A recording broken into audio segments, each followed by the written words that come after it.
لگائیں جھنڈیوں کے اوپر، نبی صلی اللہ علیہ وسلم کے نالین کا نقش بنا دیا، چوکوں میں اس کو لٹکایا گیا۔ استقبال کس کا؟ رسول اللہ صلی اللہ علیہ وسلم کا۔ لا حول ولا قوت الا باللہ، نبی کا استقبال نبی کے جوتے کے ساتھ کیا گیا۔ لا حول ولا قوت الا باللہ۔ اس سے آگے بڑھیں، دیکھیں اسی نالین کے اندر نبی صلی اللہ علیہ وسلم کا پاک نام بھی جوتے کے اوپر لکھا گیا۔ صرف نام ہی نہیں، محمد الرسول اللہ صلی اللہ علیہ وسلم بھی جوتے کے اندر لکھا۔ گستاخی کس کو کہا جاتا ہے؟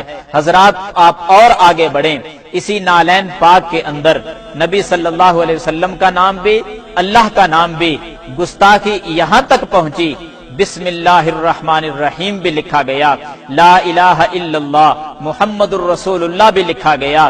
گستاخی اس حد تک بھی پہنچی، نالین کے اندر نبی کے جوتا مبارک کے نقش کے اندر اللہم صلی علی سیدنا محمد وعلی آل سیدنا محمد صلی اللہ علیہ وسلم، یہ درود بھی لکھا گیا۔ اور گستاخ کس کو کہا گیا؟ جو جشن نہیں مناتے۔ انصاف کے ترازو میں رکھ کر میری باتوں کو ذرا تول کر وزن کیجئے اور اپنے دل سے فیصلہ لیجئے کہ گستاخ کون ہے۔ حضرات آپ تھوڑا سا اور آگے بڑھیں، حق اللہ کا لفظ بھی اسی نالین کے اندر لکھا گیا۔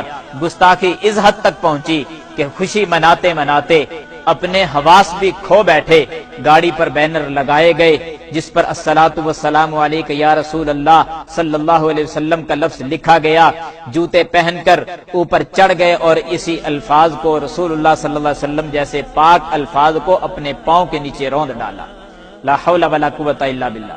گستاخی کس کو کہا جاتا ہے؟ حضرات اگر آپ تھوڑا سا اور آگے بڑھیں، گستاخی اس حد تک بھی پہنچی ہے کہ سینمے کے آگے بینرز لگا دیے گئے، اشتہار اس خوشی میں اوپر لکھا گیا جشن عید میلاد النبی صلی اللہ علیہ وسلم کی خوشی میں آج 4 شو ہوں گے۔ لا حول ولا قوت الا باللہ۔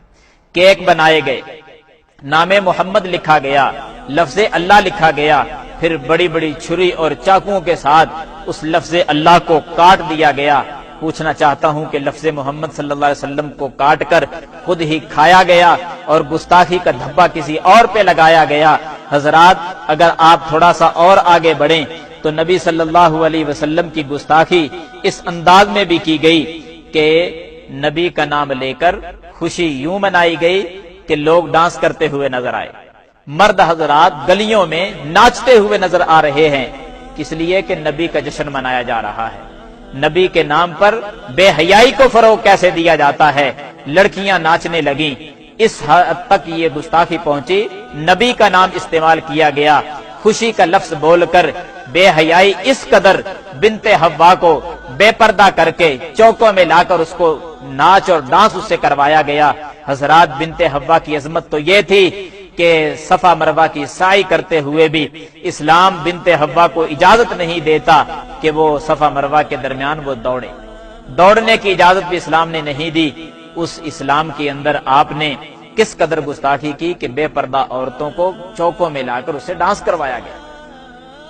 گستاخی یہاں تک بھی پہنچی کہ نبی صلی اللہ علیہ وسلم کی گستاخی کرتے کرتے اللہ کی گستاخی پہ اتر آئے۔ کس انداز میں؟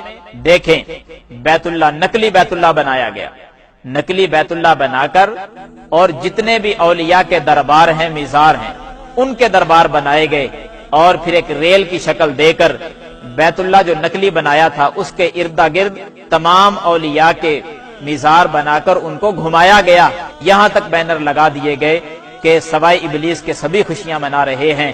حضرات یہ جملہ کہہ کر نہ تم نے سیدنا ابوبکر صدیق کو چھوڑا، نہ پیارے فاروق کو چھوڑا، نہ عثمان کو چھوڑا، نہ علی کو چھوڑا، نہ تمام صحابہ کو چھوڑا، نہ ائمہ دین کو چھوڑا، ہر کسی کو تم نے ابلیس اور شیطان کہہ دیا ہے۔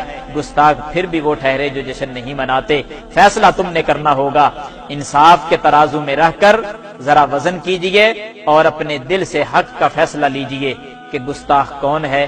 اللہ تعالی ہم سب کا حامی و ناصر ہو۔ وآخر دعوانا الحمدللہ رب العالمین۔